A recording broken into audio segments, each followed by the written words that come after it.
Mes chers concitoyens, bonsoir. Alors effectivement, une nouvelle fois, on rate le premier lundi du mois, puisque le premier lundi du mois, c'est le 1er mai. Vous savez que c'est un jour sacré dans notre pays. Et donc, on a avancé encore une fois le lundi de notre rencontre pour répondre à, à vos questions, à vos sollicitations.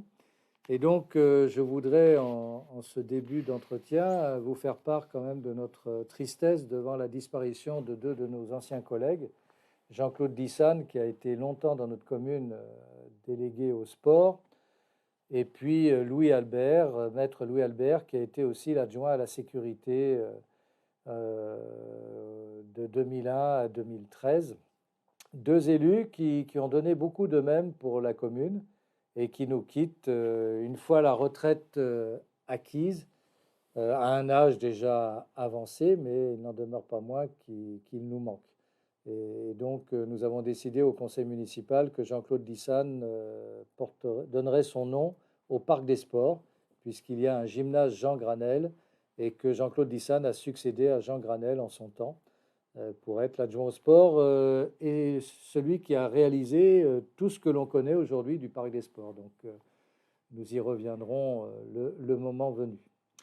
Peut-être lors de la fête du sport qui va bientôt commencer fin mai, début juin.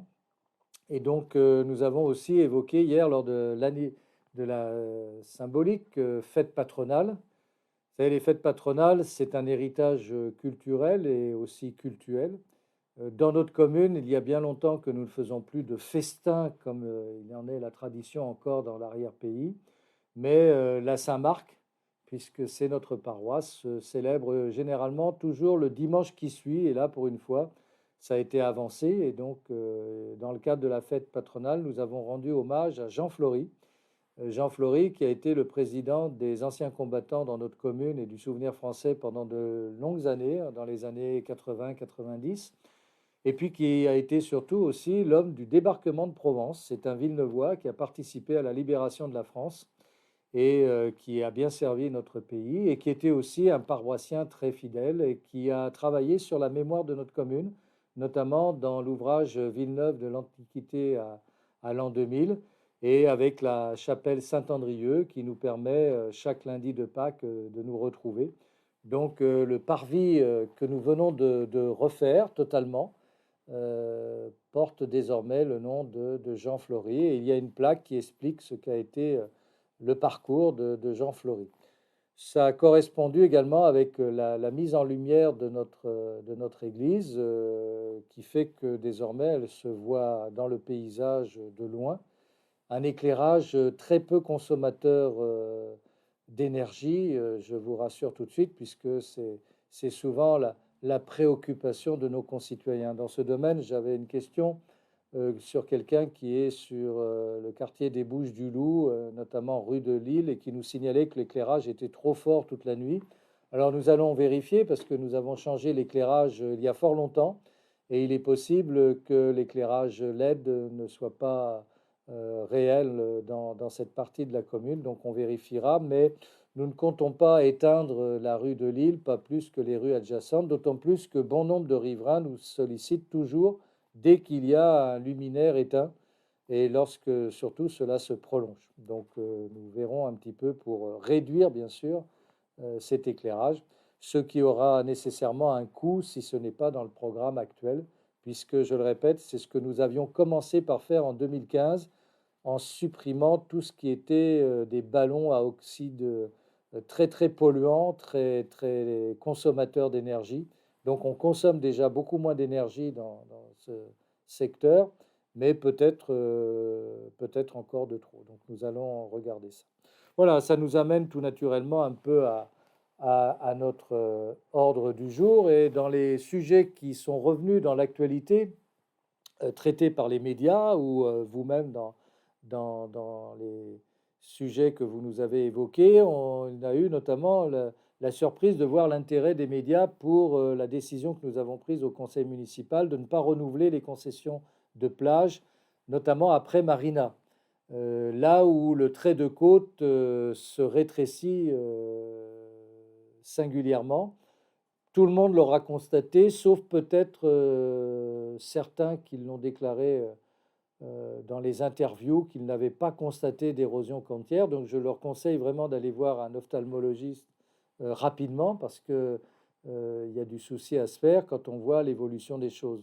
Nous avons une étude du CEREMA, qui est le centre d'expérimentation qui fait autorité en la matière, agréé par l'État et auquel nous venons d'adhérer d'ailleurs par délibération du dernier conseil municipal, qui fait état d'un recul annuel de 40 à 50 cm, ce qui n'est pas rien. Donc il suffit d'aller sur le parking des Morettes, celui qui est en face de la gare, et de regarder l'évolution de la côte pour se rendre compte qu'attribuer des concessions de plage pour 12 ans n'a pas de sens. C'est tellement vrai d'ailleurs que l'État nous a répondu la semaine dernière, c'est tout chaud, et nous a confirmé dans nos choix. Le représentant de l'État, le secrétaire général de la préfecture, M. Loss, nous écrit ceci: je prends acte de cette décision dont je partage avec mes services les motivations au regard de l'évolution du trait de côte dans le secteur précité. Donc ce n'est pas une lubie du maire, bien sûr, hein, ni de son conseil municipal, que de dire non, on ne peut pas attribuer des concessions de plage pour 12 ans. Pour autant, pour celui qui se trouve, puisqu'il y en a un qui est avec une concession aujourd'hui encore, qui attend le renouvellement et qui a fait les équipements nécessaires et qui paye ses redevances à la commune et donc à l'État, bien sûr, nous allons l'accompagner avec les services de l'État pour voir si on ne peut pas donner une concession plus courte en la matière, mais c'est l'État qui s'en chargera directement, puisque je le rappelle, les concessions de plage ne sont pas des propriétés des restaurants qui s'y trouvent. C'est deux choses distinctes. Nous pourrions très bien attribuer une concession de plage à quelqu'un d'autre que le restaurateur lui-même. Ça n'est pas une fatalité. Et donc la concession, qui est le domaine public maritime de l'État, est indépendante du restaurant qui est sur un terrain privé avec un bail en bonne et due forme. Donc nous sommes bien conscients des problématiques que cela engendre, hein, mais nous tâcherons d'accompagner celui hein, qui a une concession actuellement et qui attendait qu'elle soit renouvelée. Et il n'y a pas de raison qu'il ne puisse pas, bien sûr, peut-être profiter d'une continuité d'exploitation précaire compte tenu de cette situation particulière. En tout cas, sur notre secteur ici, bien sûr, le trait de côte se marque à la régression et c'est pour ça que nous voulons encourager une expérimentation écologique qui a eu lieu, qui était la mise en place de bambous qui permettait de stabiliser le trait de côte et qui malheureusement n'a pas été prolongé par le conseil départemental, malgré le point de vue du maire, malgré le point de vue de la vice-présidente du conseil départemental en charge de ces problématiques.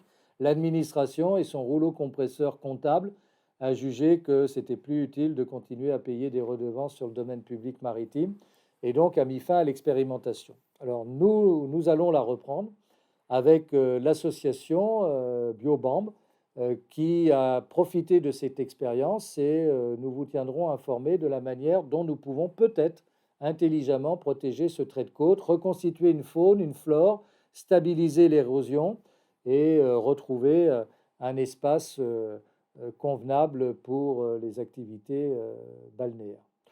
Bon, voilà, ça c'était le trait de côte. Dans bien d'autres sujets que nous avons pu avoir à traiter, il y a tout naturellement la sécheresse qui malheureusement est là. Et il y avait une réunion en préfecture jeudi dernier, le 19 avril, et l'alerte sécheresse va être renforcée, c'est-à-dire qu'elle va être encore plus draconienne. Toutes les polices municipales du département ont été convoquées par la préfecture pour exercer une police de l'eau. Alors quand on parle de police de l'eau, tout de suite on s'inquiète un peu. D'abord, c'est considérer que peut-être les polices municipales n'ont pas grand-chose à faire dans l'existence. Je peux vous dire que la nôtre, elle est bien occupée, comme celle de nos communes voisines, et qu'il nous paraît assez difficile d'aller voir les particuliers pour vérifier le niveau de la piscine ou savoir si l'herbe est verte parce qu'il y a de la récupération d'eau pluviale ou si elle est verte parce qu'il y a des arrosages qui seraient en dehors des horaires effectués. Tout le monde se rend bien compte que ça n'est guère possible. Par contre, bien sûr, nous allons solliciter les domaines importants où il y a une consommation d'eau qui ne l'est pas moins pour leur demander d'être très vigilants, de restreindre au maximum, sans forcément tout couper, car souvent ceux qui font de la délation, vous savez, dans ce pays, on a un héritage de dénonciateurs chevronnés qui sont toujours vigilants pour dénoncer le voisin ou le voisin d'ailleurs, comme s'ils étaient des bons citoyens, pour lutter, paraît-il, contre le gaspillage. Alors ça peut être fondé s'il y a une fuite constatée qui n'est pas maîtrisée. Ça peut être fondé, comme c'est arrivé l'année dernière, avec un propriétaire qui n'était pas sur les lieux et qui gaspillait l'eau de manière indue, sur lequel donc nous sommes intervenus. Nous avons fait un rapport à la gendarmerie qui s'en est occupé ensuite avec la préfecture. Mais très honnêtement, notre police municipale a mieux à faire, surtout dans la période estivale, sur notre bord de mer, à gérer l'afflux touristique, les incivilités, les difficultés liées à la sécurité pour ne pas perdre son temps dans une répression un petit peu aveugle. Donc la gendarmerie sera opérationnelle, ça lui appartient. Nous serons bien sûr en relais en tant que de besoin, mais ce que nous souhaitons, c'est que tout le monde fasse preuve d'intelligence. Et ça me paraît assez facile de faire preuve d'intelligence que de modérer sa consommation, d'autant plus qu'on la paye. Alors l'eau à Villeneuve-Loubet n'est pas très chère, mais la bonne nouvelle, c'est que c'est une information pour le président de la République qui visiblement n'était pas informé. Il y a bon nombre de communes qui pratiquent les tarifs différenciés, parce que c'est ce qu'il a promis que l'on ferait désormais, mais il faut qu'il sache que nous le faisons. Ce n'est pas l'État, ce sont les collectivités qui gèrent l'eau. Pour nous, c'est la CASA, mais précédemment, c'était la commune, et nous avons instauré en 2017, 18, plutôt 18 et 19, 4 tarifs différenciés, alors qu'auparavant, il n'y en avait qu'un. Donc aujourd'hui, jusqu'à 120 mètres cubes, qui est la moyenne acceptable pour n'importe quelle famille avec 2 enfants pour vivre normalement, c'est un bas prix. 170 mètres cubes qui permet d'avoir quelques espaces naturels à entretenir, là aussi, c'est modéré. Et après, au-delà, eh bien, les tarifs sont beaucoup plus lourds, beaucoup plus importants. Et si ça ne tenait qu'à nous désormais, on le renforcerait sans problème. Mais nous dépendons aujourd'hui de la communauté d'agglomération Sophia Antipolis, donc nous ne pouvons plus intervenir. Mais qu'on sache que dans notre commune, on n'a pas attendu la sécheresse pour prendre des initiatives qui fassent que l'on s'aperçoive du coût de l'eau et de sa préservation. D'ailleurs, je fais observer que nous faisions sur nos panneaux électroniques, chaque début d'été, une campagne d'information pour économiser l'eau. Je vous l'ai déjà dit, l'année dernière, nous avons changé toutes nos douches pour faire en sorte qu'on ne puisse plus s'appuyer négligemment sur le bouton pressoir et faire couler l'eau sans arrêt. Et puis on se lasse quand même au bout d'un moment. Donc nous avons constaté que nous avions bien moins consommé d'eau l'année dernière que les années précédentes, puisque généralement c'était plutôt les parents qui laissaient jouer leurs bambins avec un mépris absolu du gaspillage que cela entraînait. Alors bien sûr, sur ça, nous serons toujours vigilants. Nous avons saisi le préfet pour lui demander de bien vouloir épargner les douches de plage comme c'est prévu dans l'arrêté préfectoral. Je sais que des communes voisines ont pris cet arrêté. Très franchement, ce n'est pas une grosse économie d'eau, c'est même assez marginal. Et pour nous, c'est préjudiciable d'abord pour ceux qui viennent se détendre et profiter de leurs vacances et les résidents que nous sommes. Et puis surtout, une population que tout le monde oublie, celle des sans domicile fixe.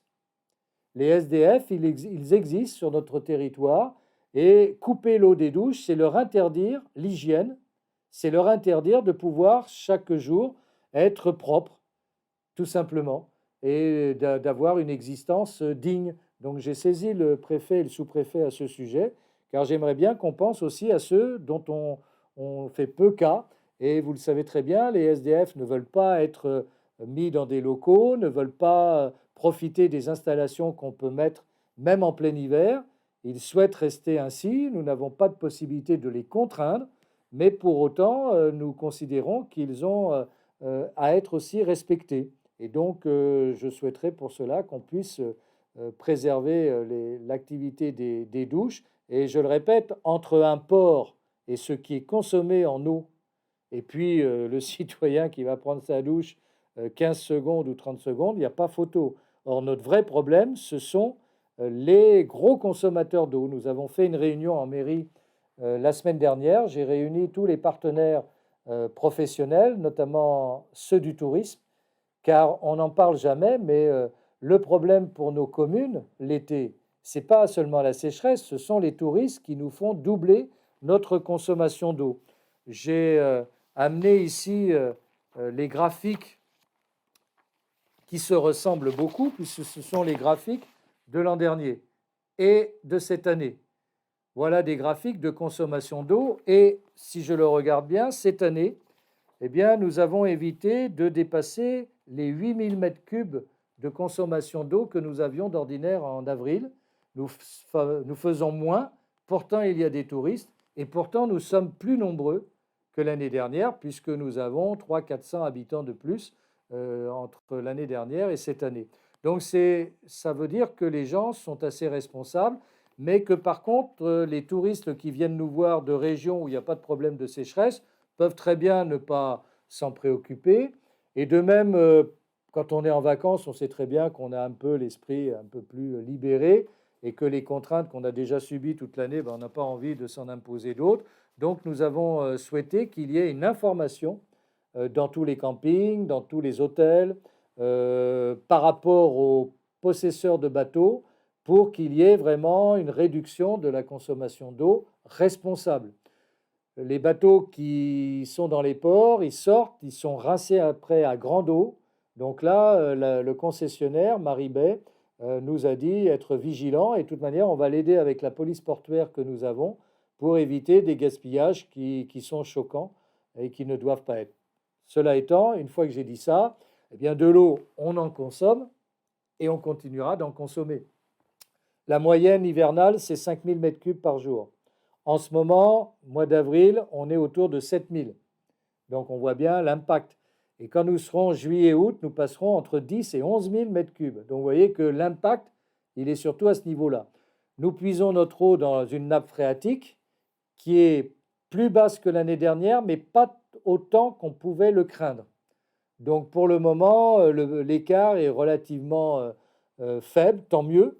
Mais on sait très bien que ça ne va pas s'arranger puisque il n'y a pas les pluies attendues et même si nous en avions aujourd'hui, ça ne compenserait pas. Sachez qu'à Villeneuve-Loubet, nous avons en plus de la nappe phréatique un puits profond qui va jusqu'à 350 mètres de profondeur, qui est utilisé par notre exploitant pour compenser et éviter d'assécher totalement le Loup. Car si nous puisions tout dans la nappe phréatique, le Loup n'aurait plus d'eau.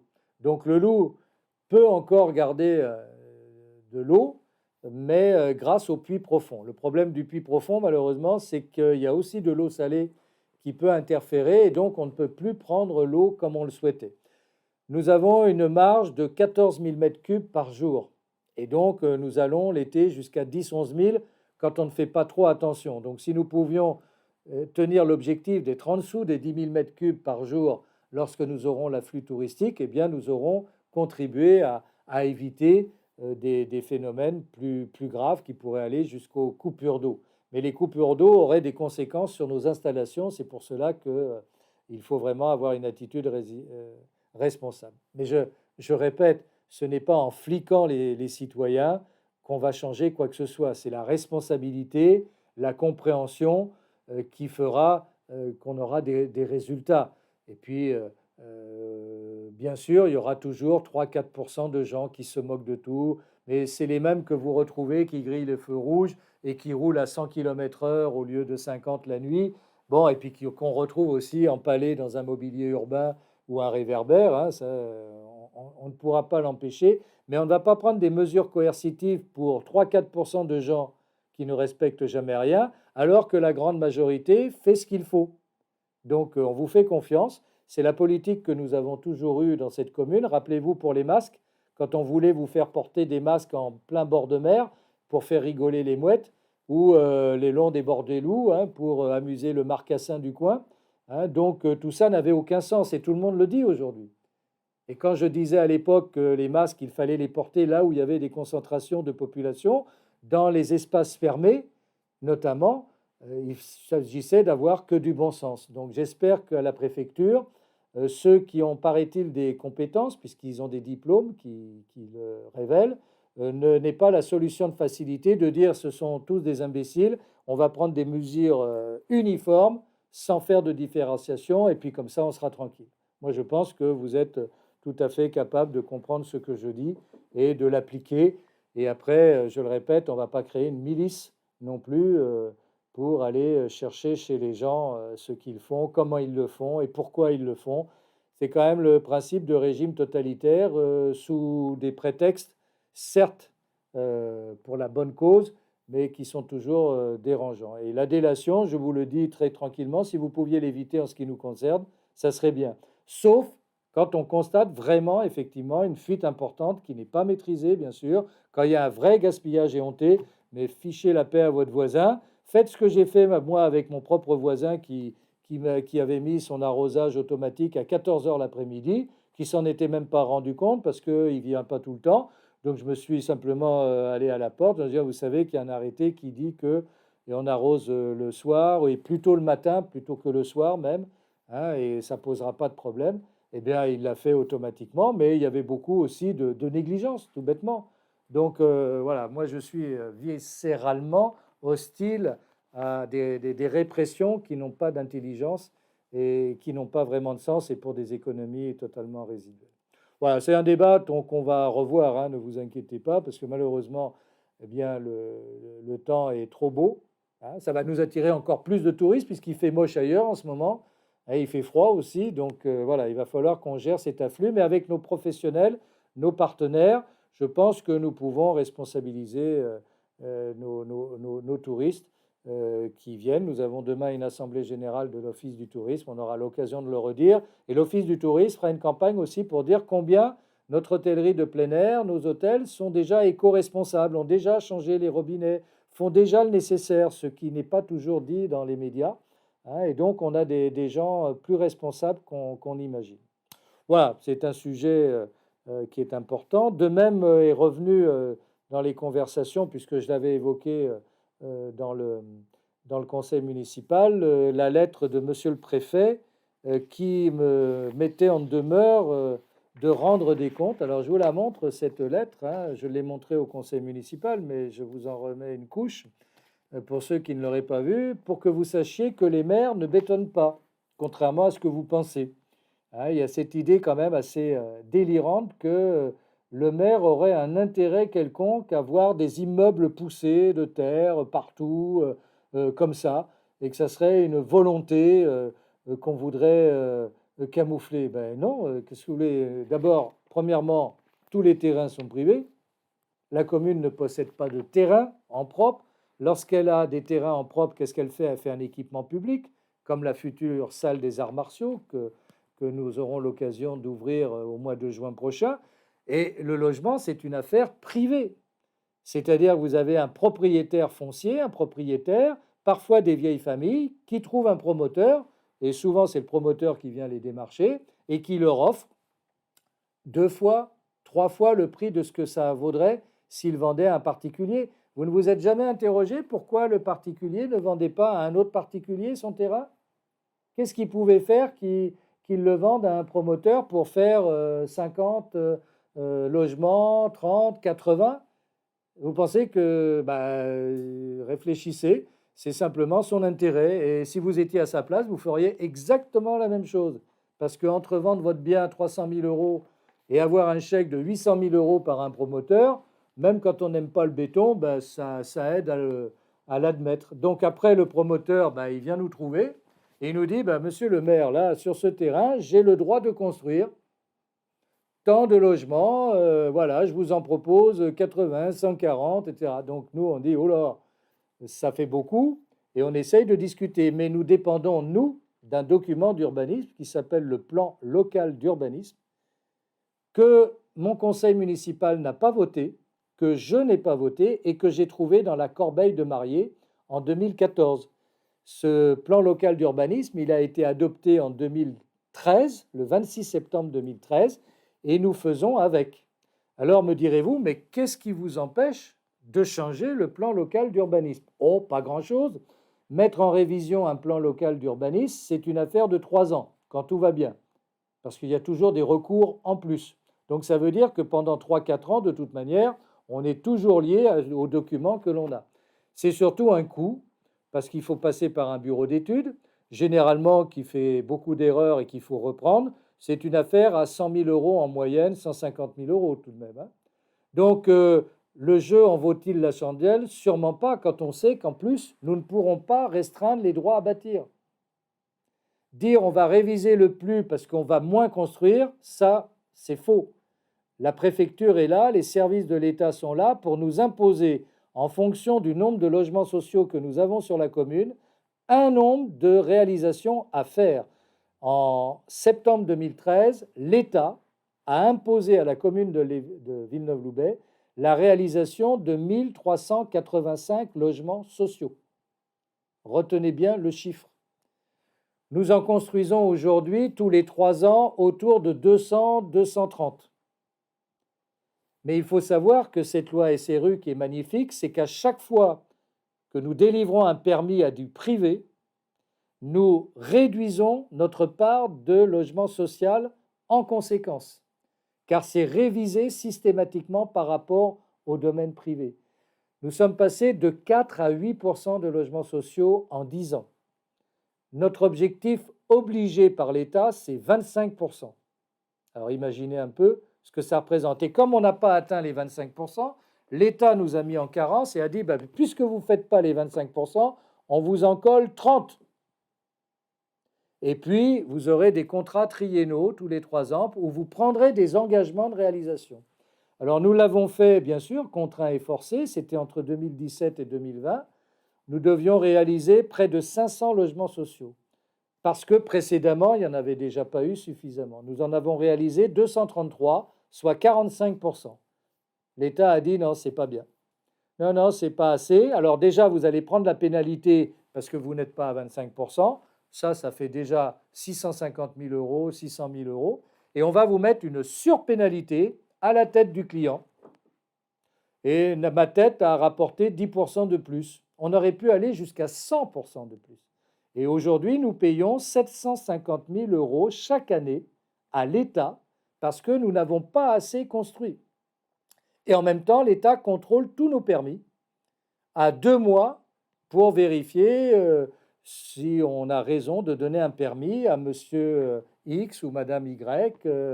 Voilà, donc parfois vous nous dites, ah mais je suis pressé parce que le notaire, ben oui, mais nous sommes dépendants de l'État. Donc la révision du plus ne pourrait pas nous permettre de réduire ce que nous avons à construire. Alors on fait des modifications du plus, ça on a le droit de le faire, ça prend quand même 6 mois, c'est quand même une enquête publique.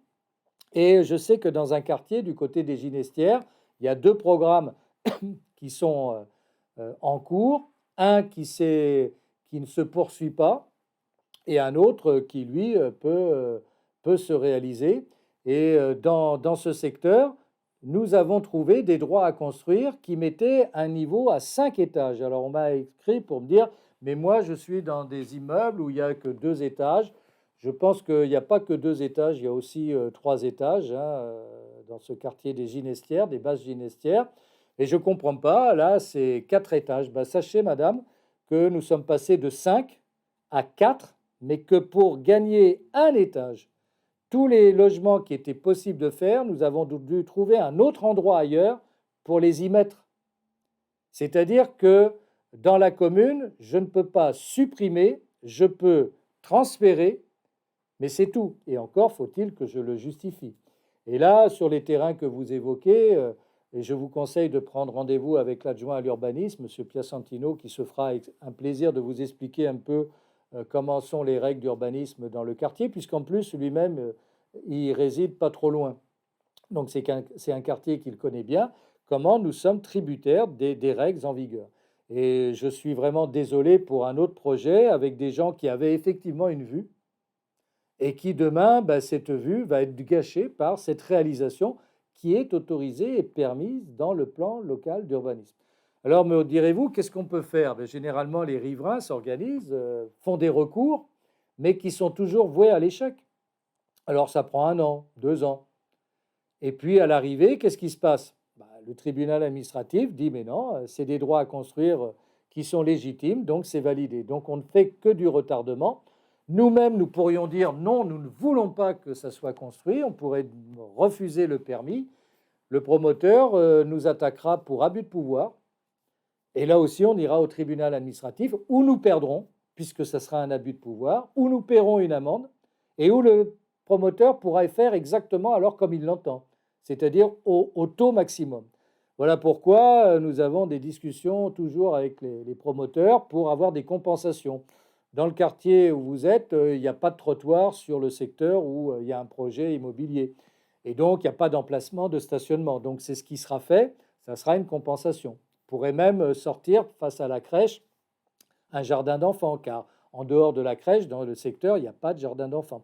Donc voilà, les choses ne sont pas simples et ne croyez pas que nous sommes enchantés d'avoir du logement supplémentaire parce que nous, la conséquence pour nous les maires, c'est de prendre en compte les enfants de ceux qui vont venir, d'ouvrir des classes, de les préparer, de trouver l'emplacement, d'offrir des places de crèche. Et d'ailleurs, dans ce quartier, nous sommes en train de travailler pour faire une crèche de 60 places, là où aujourd'hui, il y a une crèche familiale où il y a simplement 7-8 enfants avec les assistantes maternelles, donc, et qui va nous prendre du temps à réaliser et qui va entraîner des conséquences, bien sûr. Alors, nous verrons pour une délégation de service public, pour ne pas avoir à financer tout l'ensemble pour nous, mais nous devons apporter le terrain tel qu'il est. Voilà. Le logement sur la commune, ce n'est pas une volonté municipale, c'est ce que nous subissons et que nous tentons de faire en sorte que ça soit compatible avec la vie du quartier, d'améliorer le quartier, comme je l'ai toujours dit. Mais je veux vous montrer quand même cette lettre et je vais vous lire juste une phrase qui est donc du 29 mars. Sur la base des éléments dont je dispose, dit Monsieur le Préfet, c'est sa signature que vous avez là, c'est le préfet qui signe sur la base de ses services. Votre taux de réalisation pour la période 2020-2022 est de 29,57% sur les 761 logements que vous deviez faire. Qui peut d'ailleurs croire un seul instant qu'on pourrait réaliser en 3 ans 761 logements sociaux? C'est déjà absurde, mais on est au pays de Kafka, c'est-à-dire qu'il y a des contraintes administratives dont tout le monde sait évidemment qu'elles ne sont pas réalisables, mais ça ne fait rien. Et donc, on vous dit, mais vous êtes donc mis en carence, une nouvelle fois. Et donc, pour la surpénalité à payer, un échange avec Monsieur le Préfet, puisqu'il n'y a plus de commission locale à ce sujet, verra ce qu'il adviendra comme peine pour la commune supplémentaire. Donc, il faut que vous sachiez que malgré ce qui est construit dans cette commune et que beaucoup dénoncent, eh bien, nous en subissons les conséquences. Donc, autant vous dire qu'on est vraiment ravis d'être à la fois pris entre le marteau et l'enclume. Le marteau de l'État avec l'enclume des promoteurs et des propriétaires privés. La seule bonne nouvelle, quand même, c'est que nous logeons des gens qui ont besoin d'être logés. Et ceux qui critiquent sont généralement eux-mêmes bien logés. Donc, il faut admettre quand même qu'il y a des gens qui attendent du logement. À Villeneuve-Loubet, 500 Villeneuvois attendent un logement social auquel ils ont droit. Donc, quand nous en réalisons 200, 220 tous les 3 ans, vous voyez qu'on a de la marge. Le problème, c'est qu'il y a 10 ans, quand il n'y avait que 4% de logements sociaux sur la commune, il n'y avait que 350 Villeneuvois qui attendaient un logement. Depuis, on est passé à 8%, et là, maintenant, il y a 500 Villeneuvois qui attendent le logement et qui sont, je le répète, en droit de l'attendre, même de l'exiger vis-à-vis des services de l'État. Donc, faites-nous confiance pour être modérés, pour être équilibrés, pour tenir compte des enjeux, des contraintes dans les quartiers. Je pense qu'on peut aller voir ce que nous réalisons pour voir qu'on fait de la qualité. Le cœur des Morettes que nous avons inauguré récemment, les terrasses de l'Ascaris, dans ce quartier, personne ne peut faire la différence entre le privé, l'accès libre et le social. C'est aussi de la mixité générationnelle. N'oubliez pas que ceux qui critiquent abondamment sont les premiers aussi à nous solliciter pour demander un logement pour leur fils, pour leur fille, pour leurs frères. C'est la famille Adams, là, hein, je veux dire. Hein, ou pour les parents, les grands-parents, qui ne peuvent plus rester là où ils sont. Donc, dans nos logements sociaux, qui sont en fait des logements pour tous, nous avons une mixité générationnelle assez incroyable qui va de 25 à 80, 85 ans. Nous logeons aujourd'hui des gens de 80 ans qui ne peuvent plus vivre là où ils sont, qui n'ont pas les revenus pour cela. Donc voilà, c'est un sujet récurrent. Je souhaite qu'il y ait une meilleure connaissance, une meilleure information de tous, parce que c'est un peu facile de parler comme ça, hein, uniquement parce qu'on est surtout gêné d'avoir des voisins, ce que je le comprends. Alors par contre, pour ceux qui vont être privés de vue, ça je suis vraiment, moi aussi, sincèrement désolé, mais vous le savez très bien, personne n'a la propriété de la vue. Donc ça n'existe pas. Et donc, là où vous avez peut-être acheté, si le terrain était constructible, ben, il fallait se renseigner sur la constructibilité, ce qu'on ne fait pas. Et donc, on se retrouve effectivement désagréablement surpris. Je vous assure que nous ne pouvons pas contraindre le promoteur plus que de raison par rapport à ses équilibres financiers, puisque lui, bien sûr, il ne peut pas perdre de l'argent, puisqu'il inclut en plus 30% de logements sociaux dans chacune de ses réalisations. Donc nous, on lui demande des places de parking, on lui demande un jardin parfois, et tout ça, c'est au détriment de son équilibre financier où il aurait pu construire davantage. Vous prenez Terre des Arts, à côté de l'école des Morettes, ben, nous avons récupéré 300 mètres carrés qu'il aurait pu utiliser à son profit et qui vont servir à peut-être une salle polyvalente, une salle de réunion pour le quartier ou pour une salle associative. Voilà, donc nous essayons de limiter ce qui est fait, mais c'est quand même très très compliqué. Je le répète, les maires sont la tranche de jambon dans le sandwich. Hein, et le sandwich, c'est le morceau de pain promoteur propriétaire privé, le morceau de pain État, et puis nous, on est là, au milieu, et c'est nous qui prenons en même temps hein, ben, vos critiques, hein, ce que je comprends quand on ne sait pas. Maintenant que vous savez, j'espère que vous le comprendrez mieux. Alors, je le redis une dernière fois, ce n'est pas le logement qui crée des problèmes de circulation, hein, je vous rassure. Hein, vous allez au cœur des Morettes et vous vous mettez au pied des terrasses de l'Ascaris, comme je l'ai fait ce matin avec BFM Télé. On est resté 1 heure, il n'y a personne qui est sorti, ni qui est rentré en voiture dans les terrasses de l'Ascaris. Par contre, il y avait beaucoup de monde à Lidl. Il y avait eu les agents, les salariés qui sont venus le matin, et je ne sais pas trop où ils se sont garés d'ailleurs, peut-être dans le quartier, pas dans le magasin, et puis il y a tous les clients qui viennent. Hein. Donc c'est ça qui crée des problèmes de circulation, ce n'est pas le logement qui s'installe. Alors bien sûr, il y a un petit impact, mais très franchement, ça n'a rien à voir avec le travail, l'activité commerciale telle que nous pouvons l'avoir. Je répète que dans le secteur dit des Morettes, on travaille sur les voiries, on attaque les travaux d'ailleurs la semaine prochaine. On va faire une voirie qui n'existait pas, la rue Guy-Montferrand. C'était une impasse, ça va devenir une voie ouverte. Et puis nous allons finir le boulevard du Général de Gaulle, qui n'existait pas, que le promoteur a fait pour une partie en prolongement de l'avenue de la Pierre au Tambour. Et nous allons aller sur l'avenue des Morettes, ce qui fait qu'on aura une voie de circulation entre l'avenue des Cavaliers et l'avenue des Morettes, en dehors de la 6007 et en dehors de l'avenue du Docteur Lefebvre.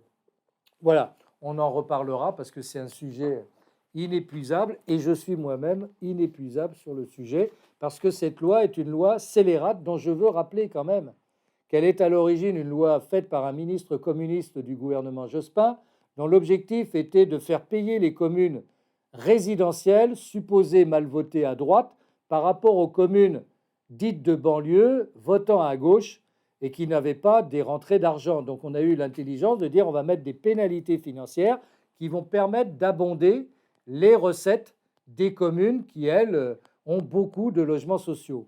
Mais vous prenez une ville comme Carros-le-Neuf, qui a été construite par l'État, avec que du logement social. Et bien aujourd'hui, même à Carros-le-Neuf, on n'a plus les 25% de logements sociaux, alors qu'on a été au début à 40 ou 50%, pour ne pas dire à 100%. Aujourd'hui, même Carros-le-Neuf peut tomber sous les coups de la loi SRU, parce que la ville de Carros a délivré d'autres permis, a fait des hameaux résidentiels, et donc elle a perdu son quota de logements sociaux. Et quand vous saurez enfin que le bailleur social, au bout d'un certain temps, peut vendre le parc de logements sociaux, comme ça a été fait à Villeneuve-Loubet aux Espérès, eh bien vous devez compenser tout ce que le bailleur social a vendu. Alors vous voyez que c'est un sujet qui n'est guère facile à traiter, et je répète que l'aggravation de cette loi a été réalisée par deux ministres écologistes, dont une particulièrement euh, forte sur le sujet, Madame Cécile Duflot, dont on nous parle d'un éventuel retour. Eh bien, ça sera parfait. Elle est responsable de deux lois qui ont aggravé la loi SRU, donc la loi sur le béton. Et j'ai eu l'occasion de le dire, aujourd'hui, il y a une nouvelle loi qui parle de désartificialisation des sols. J'aimerais que l'État m'explique comment on ne va pas artificialiser des sols et en même temps devoir toujours répondre à toujours plus de logements par les mêmes services de l'État. La schizophrénie en politique, ça fait autant de ravages que pour le citoyen lambda. Et donc, peut-être qu'on sortira un jour de ces contradictions. C'est un combat que je mène depuis longtemps. Je l'ai mené en 99 comme parlementaire et j'ai continué de le mener comme maire. Je regrette simplement qu'autour de moi, même si tout le monde râle, on n'ait pas peut-être l'énergie suffisante pour faire des propositions, par exemple tenir compte de la réalité de chaque commune, sous l'autorité du préfet, et qui tiendrait compte de la configuration de la commune. Nous avons 70% d'espaces naturels préservés. Bonne nouvelle, classés Natura 2000. Mais sur les 30% qui nous restent constructibles, nous y avons en plus des zones à risque. Risque inondable, risque incendie de forêt, sismicité, glissement de terrain. Et donc, nous devons satisfaire aux 761 logements en 3 ans sur des portions de plus en plus réduites.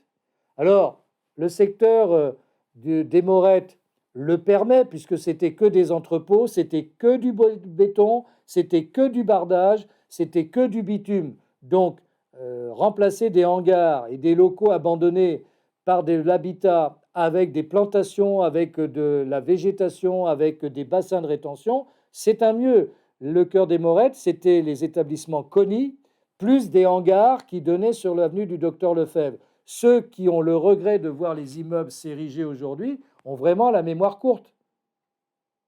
Donc, c'était bien pire avant en termes d'imperméabilisation des sols. Donc, paradoxalement, les constructions que nous réalisons permettent de retrouver de la nature, de créer des jardins. Sur le cœur des Marettes, il y aura un petit jardinet et il y aura un vrai parc, un vrai, le long d'Iveco. Et quand on regarde ce qu'est l'arrière d'Iveco aujourd'hui, si vous êtes satisfait de cette vue depuis votre immeuble ancien, c'est que vous n'êtes pas très regardant quand même. Donc Iveco, on va le solliciter, non pas pour qu'il vende, qu'il reste, c'est bien, mais qu'il nous aménage un peu ses arrières qui ressemblent à rien. C'est un dépotoir, rien d'autre.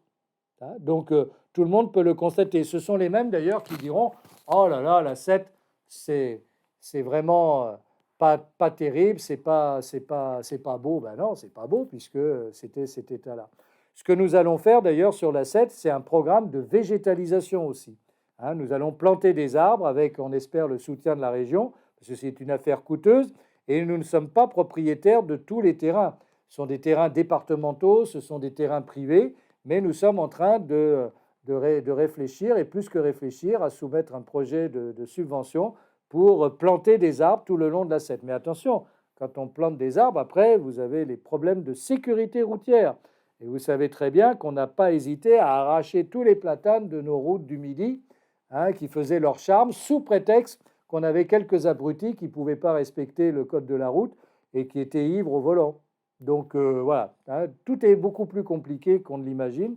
Et nous, on essaye de rendre conciliable tout ce qui est inconciliable. Je peux vous dire que ça nous occupe bien nos journées en la matière. Voilà, j'ai fait un panorama général sur tout ce qu'on avait eu. Peut-être qu'en cours de route, y a-t-il eu des questions qui se sont rajoutées? Alors, il y a une première question de Sabrina qui demande, c'est au sujet de la piscine municipale et qui demande s'il y a un partenariat avec une autre commune pour entrer à la piscine et où vont les scolaires à la piscine. Eh bien, pour cette année, nous avons, grâce à la ville d'Antibes, pu trouver un accord avec la ville d'Antibes qui va accueillir nos enfants. Les programmes vont se mettre en place au mois de mai, avec également des maîtres nageurs agréés, diplômés. Donc, il y avait une certaine rumeur assez déplaisante d'ailleurs qui circulait dans certaines écoles en disant mais ce ne seront pas des gens de qualité parce qu'on les recrute comme ça pour quelques semaines. Détrompez-vous. Et je trouve un petit peu dommage qu'on ne fasse pas confiance à des jeunes diplômés justement qui vont avoir l'occasion pour la circonstance de travailler. Mais c'est très encadré par les services sportifs de la ville d'Antibes. Donc nous remercions le maire d'Antibes, Jean Leonetti, et ses services de permettre à nos enfants de pouvoir justement bénéficier de cours, d'encadrement, d'un programme en la matière. Après, concernant la future piscine qui va être rénovée à la Colle-sur-Loup, nous n'en sommes pas là parce que de toute manière, ce n'est pas une piscine intercommunale. Moi, j'ai souhaité que au sein de la CASA, que cette piscine puisse être intercommunautaire, comme nous avons une médiathèque, mais les choses n'ont pas pu se faire parce que toutes les communes n'étaient pas d'accord là-dessus, notamment d'autres communes qui possèdent des piscines. Donc ça a bien embêté le maire de la Colle qui a dû trouver les financements nécessaires, ceux de la CASA, bien sûr, ceux du département, et aussi ceux de la commune. Et donc, ensuite, nous verrons ce qui sera pratiqué après l'ouverture. Tout dépendra aussi des tarifs qui seront faits. Pour nous, c'est plus compliqué de participer à du fonctionnement parce qu'on a déjà beaucoup de charges de fonctionnement. Donc, si on peut s'éviter de participer à des charges de fonctionnement, et très honnêtement, pourquoi est-ce que ce devrait être le contribuable qui paye le ticket de piscine à celui qui va nager? Voilà, on peut le comprendre sur les tarifs de cantine scolaire pour les enfants. Est-ce qu'on peut le comprendre pour les adultes? Voilà, c'est une question. Nous avions, nous, en projet aussi, un bassin pédagogique, mais très franchement, avec le coût de l'énergie et la préservation de la ressource en eau, c'est un projet qu'on a reporté. Alors, je ne sais pas pour les calendes grecques, mais c'était une étude très sérieuse que nous avions faite. Nous comptions nous y engager et est arrivé l'année dernière le coût de l'énergie, et Dieu sait si ça a de la dépense en énergie, et le coût ensuite de la préservation de la ressource en eau. Donc, pour le moment, nous remettons de côté ce projet que nous avons dans les cartons, mais qui peut ressortir si on a des jours meilleurs. Alors, on a une deuxième question de Laetitia qui demande s'il est possible de contrôler la vitesse avenue Anthony Fabre où les excès de vitesse sont fréquents et les nuisances sonores qui vont avec, surtout le soir aussi. Ben, écoutez, on est totalement dépourvu face à l'as du volant qui se prend pour Verstappen ou Hamilton. Et on en a un petit noyau là assez gratiné qui vient des communes voisines. Ce n'est pas tellement ceux qui sont chez nous, mais enfin bon, on n'est pas exempt non plus de tout reproche. Et vous aurez remarqué qu'il y a un certain nombre de ralentisseurs, qu'il y a un certain nombre qui nous sont reprochés d'ailleurs par les services transport de la CASA et notamment par la compagnie de cars, qui nous a menacé même d'arrêter de passer ces cars sur l'avenue Anthony Fabre parce qu'elle jugeait qu'il y avait trop d'eau d'âne, et qui faisait mal au dos aux chauffeurs. Ce n'est pas étonnant que ça fasse mal au dos parce que quand on passe à 50 km/h au lieu de passer à 20 ou 30 à l'heure comme c'est obligatoire, c'est sûr que ça peut faire mal au dos. Et donc, bien sûr, nous allons maintenir ce qui existe, mais très franchement, on n'a pas vraiment de solution parce qu'il faudrait mettre des dos d'âne tous les 5 mètres. Les riverains qui habitent de chaque côté ne sont pas très d'accord pour en avoir non plus parce que ça résonne aussi, ça fait du bruit. Généralement, il y a aussi des riverains qui demandent à ce qu'on les enlève pour éviter les nuisances sonores. Donc, c'est un problème insoluble. Alors, on va réfléchir, mais on ne peut pas tout faire parce que l'argent, c'est aussi un problème. Et la technique, l'avenue Anthony Fabre, elle date des années 80. Elle avait sa logique dans les années 80. Ce n'est plus la logique des années 2030. Donc, on va essayer de réfléchir sur cet axe, comment on peut changer la donne en faisant du stationnement, par exemple, alterné, ou en créant des chicanes de rétrécissement. Mais n'oubliez jamais que le matin, beaucoup de monde passe par là, et que vous n'avez là, il n'y a pas de vitesse. Là, tout le monde s'enquille les uns derrière les autres au moment notamment de la rentrée scolaire. Donc, on ne peut pas non plus rajouter des bouchons. Donc, il faut trouver un équilibre entre le ralentissement quand il n'y a personne qui circule, qui permet aux zouaves de rouler à toute allure. Mais je vous assure que la vitesse, c'est un autre problème de fond. C'est que beaucoup de nos concitoyens ne se rendent même pas compte de la vitesse parce qu'ils ne regardent jamais leur compteur de vitesse. D'ailleurs, parce qu'ils vous disent d'ailleurs que s'il faut en plus de regarder la route, regarder le compteur, alors, bon, il paraît que c'est ce qu'on apprend quand même quand on apprend à conduire. Donc, ça a été un peu oublié de jeter un œil, hein, pas de mettre le nez collé dans son cadran, mais enfin quand même de jeter un œil. Et nos voitures sont faites de telle manière qu'on n'a pas forcément la sensation de vitesse. Et donc, on peut être facilement à 50 à l'heure, alors qu'on vous a dit de rouler à 30. Et puis, madame, monsieur est pressé pour amener le gamin au sport, pour aller le chercher à l'école. Donc, on va plus vite que prévu, on a les courses à faire. Donc, en fait, on n'a pas que des chauffards, on a monsieur et madame, les citoyens comme tout le monde. Comme moi-même, ça peut être le cas si je sais que j'ai une réunion ou autre. Et si je ne prête pas attention, je vais me laisser aller un peu plus vite que prévu. Et là, il y a des animaux qui traversent. Hein, et on ramasse toujours, moins qu'avant, mais on en ramasse toujours des chats qui sont écrasés, parce que c'est souvent eux. Ça pourrait être demain un gamin. Vous prenez par exemple l'avenue de la Liberté, vous me parlez de l'avenue Antony Fabre, mais moi, l'avenue de la Liberté qui se prolonge, avenue de la Grange-Rimade, notamment là où il y a les résidences du parc Icare, où on a un arrêt de car, hein, une descente, on est en train d'y travailler pour voir comment on va peut-être mettre un feu qui oblige à stopper, parce que visiblement, dès qu'on est sorti du dos d'âne de l'école de danse, ça repart, et puis on va couper la route. Il n'y a qu'à voir les quilles que nous mettons au virage Saint-Georges, combien nous les changeons. Parce que, évidemment, nous mettons des quilles, pourquoi? Pour permettre de ralentir. Sachez qu'au lavoir Saint-Georges, on a eu des chronomètres à 115 km/h. Alors évidemment, c'est de nuit. Hein. Si je vous publiais un peu le radar pédagogique, vous seriez horrifiés. Donc on fait ce qu'on peut, mais on ne peut pas régler le problème de celui qui il est sur la route et on ne peut pas mettre des policiers en permanence. On ne peut pas les cacher derrière l'arbre ou le poteau béton de circonstance. On en met régulièrement. On a fait quelques contrôles avec nos agents et ils y ont été surtout sur la Grange-Rimade. C'est vrai qu'ils n'y ont pas été sur l'avenue Antony Fabre, mais l'avenue Antony Fabre que je connais bien, hein, c'est quand même un problème vraiment de circulation de commune à commune.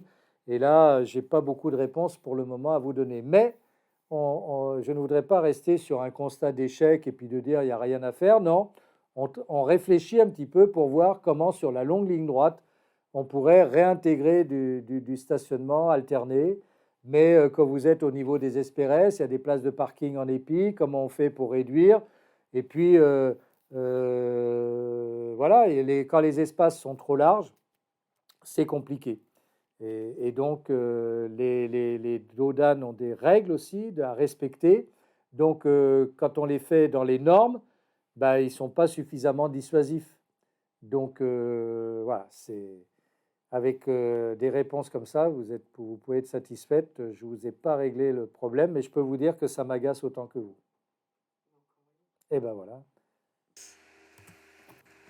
Alors, on repart de l'autre côté de la commune. Il y a une question sur l'avenir du bâtiment Studiel, rue du Logis de Beaumont.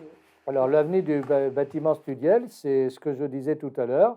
Voilà un exemple d'emprise industrielle qui a existé, qui a bien bétonné tout le secteur. Je vous invite à vous y rendre, mais si vous en parlez, c'est que vous le connaissez bien. Alors là, si vous trouvez un arbre, hein, vous me faites signe, parce qu'il y a juste des jardinières en état de déshérence d'ailleurs aujourd'hui, qui étaient susceptibles de mettre un peu de verdure.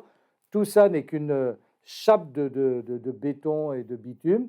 Et donc effectivement, Studiel a vendu. Il a vendu à qui? À un promoteur, hein, il n'a pas vendu aux particuliers, bien sûr, et donc nous allons avoir là aussi du logement. Mais je peux vous dire qu'à cet endroit-là, ce que nous allons avoir va nous permettre déjà de reculer le muret tel qu'il était pour créer du stationnement alterné dans cette avenue qui va s'appeler désormais l'avenue Joseph Kessel, l'allée Joseph Kessel et non plus Nolis. Donc ça va nous permettre de faire du stationnement alterné et de mettre des plantations, des arbres sur tout cet aspect, dégager également le carrefour qui n'était pas très visible sur l'avenue du Docteur Lefebvre et du logis de Bonneau. Et donc, c'est un bel immeuble qui va se réaliser. Hein. Encore un immeuble, bien sûr, mais avec là de la végétation, des plantes en terre. Je vous signale que dans le PLU, nous imposons 30% d'espace planté dans tout projet immobilier. Donc, Studiel, c'est fini. C'est laid quand même. Hein. Si on trouve ça beau, moi je veux bien, mais c'est ce qu'on était capable de faire dans les années 60-70. Hein. Donc, il n'y a plus laid, c'est vrai, hein, mais c'est laid et c'est que du béton. Donc, demain, ça sera quand même une architecture de qualité que vous pouvez aller consulter au service de l'urbanisme. Hein, et quand il y aura le permis a été validé. Et donc, quand ça sera affiché, vous pourrez voir l'ensemble que ça va donner.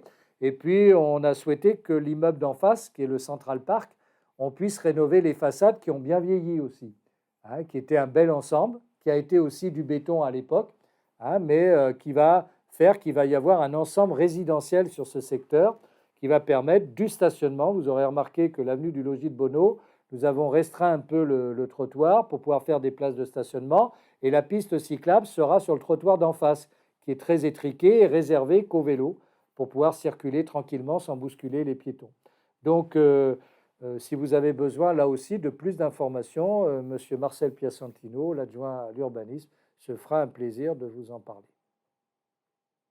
Voilà, j'ai répondu hein, sans préparation aucune aux questions qui se rajoutent. Bien sûr, il y avait celles que l'on avait pu voir dans le mois écoulé.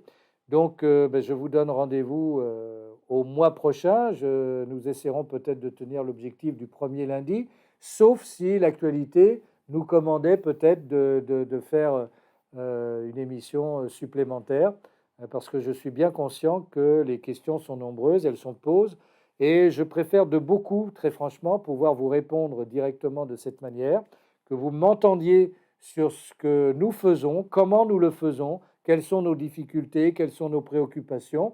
Et sinon, vous avez l'application Maire et Citoyen. Inscrivez-vous, on a passé le cap des 1500 et ce n'est pas suffisant. Maire et Citoyen, vous nous faites des observations, on vous répond. Ça va dans les services quand c'est nécessaire. C'est moi qui vous réponds au travers des questions que vous avez pu nous poser comme ce soir. Vous avez surtout toutes les informations pour les risques, sécheresse, pluie, si ça venait, du vent, hein, pour vous informer. Vous avez la newsletter qui vous donne toutes les informations sur la commune de ce qui se passe. Donc je répète, maire et citoyen au pluriel. C'est vraiment indispensable pour que nous gardions le contact et pas simplement une fois par mois. Une dernière annonce de ma part quand même, c'est que ce soir c'est la nuit des Molières. Donc je voudrais vous présenter Jean Franco, qui est un enfant du pays, qui a réussi à Paris, comme on disait du temps de Pagnol, il est monté à Paris. Et comme disait l'autre, eh ben, si tu es monté à Paris, est-ce que tu as vu Gandolfi? Eh bien non, je n'ai pas vu Gandolfi. Eh bien donc, si tu n'as pas vu Gandolfi, c'est que tu n'as pas été à Paris. Enfin, je vous renvoie à la trilogie de Pagnol, qui est toujours un régal. Eh bien, Jean Franco, lui, a réussi à Paris. Et là, il est sélectionné ce soir pour le Molière du comédien dans une pièce de théâtre qui s'appelle La Délicatesse. Alors, comme c'est un enfant du pays, il a sa famille ici aussi. Et donc, on a toujours le plaisir quand il vient nous revoir. Et nous prenons rendez-vous avec lui pour sa prochaine pièce de théâtre chez nous, ici à Villeneuve-Loubet, car bien sûr, on l'accueillera bien volontiers, salle Irène Quenin. Donc, on espère qu'on lui portera chance ce soir. Sachez qu'il a été Molière, mais à une mauvaise période. C'était pendant le Covid. Donc, il n'y avait que lui qui pouvait être Molière hein, pendant le Covid. Mais ça, c'est de l'anecdote. Ce qu'il faut retenir, c'est qu'il a été quand même primé par ses pairs. Et ça, c'est quand même un grand coup de chapeau que nous pouvions lui témoigner ce soir. Voilà, je vous souhaite une belle soirée, et peut-être en regardant La Nuit des Molières, et sinon je vous dis à bientôt.